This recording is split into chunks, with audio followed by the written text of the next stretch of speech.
This unit covers key concepts in sociology. Some of these concepts will also be discussed and reviewed in other units. What is a society? A society is a group of people who share a culture and a territory. It's a complex pattern of relationships that are situated within time and space. Social structures constrain and enable human behavior. They might be formal, such as governments, justice systems, the education system, or they might be informal, such as peer groups, styles, conventions, or things you see in the media.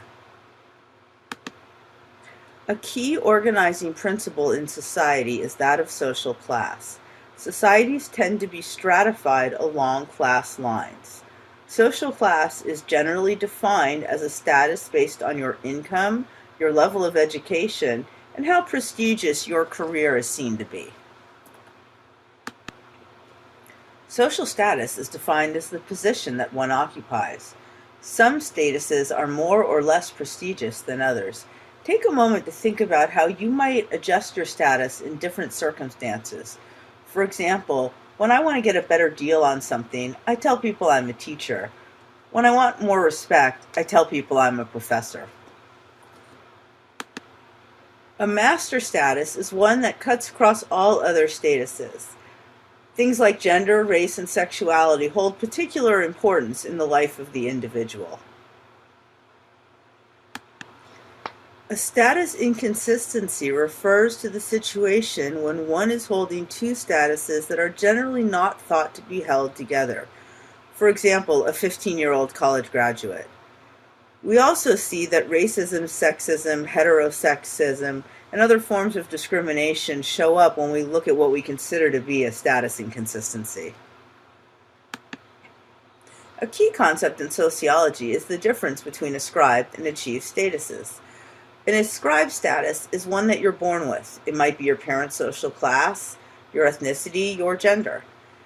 It shapes and limits the options and qualities of your experiences. Your achieved statuses are those you've earned or the accomplishments that you've put forth. This also might be positive or negative. You might have earned a status as a college graduate. You also might earn a status as a convicted felon. Values are our shared concepts, our views of right, wrong, good, bad, sacred, profane. These things that within our society we tell ourselves are good or bad. They vary considerably culture to culture. Norms are accepted correct behaviors. They're what we expect people to do. Some deviations from the norm are tolerated, others are not.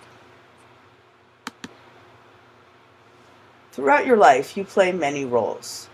Norms and roles go together. Roles tell you what's expected of you. For each social status you occupy, you must play a role. With that role comes behaviors, obligations, privileges, and disadvantages. Role conflict occurs when your different roles have competing demands.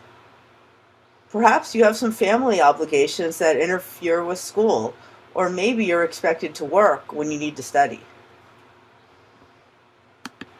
When people interact with one another and share similar interests, we refer to the situation as a group. Groups often judge our behavior. Institutions arise out of patterns of linked practices.